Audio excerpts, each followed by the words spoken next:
சர்ப்பமே, கொடூரமான லேகியோனே, நான் உனக்கு ஆணையிடுகிறேன், வெளியே வா. நாங்க உன்னை பார்த்து பயப்படல. உனக்கு இந்த இடத்துல அதிகாரமும் இல்லை ஆசிரியரே.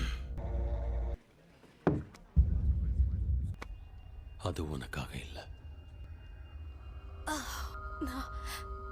நான் போகணும். மகதலேனா மரியாளே,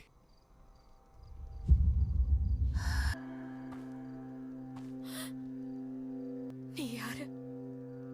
என் பேரு எப்படி தெரியும்? உன்னை சிருஷ்டித்தவரும் உன்னை உருவாக்கின கர்த்தர் சொல்லுகிறதாவது, பயப்படாதே,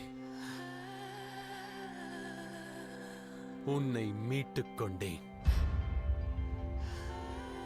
உன்னை பேர் சொல்லி அழைத்தேன்,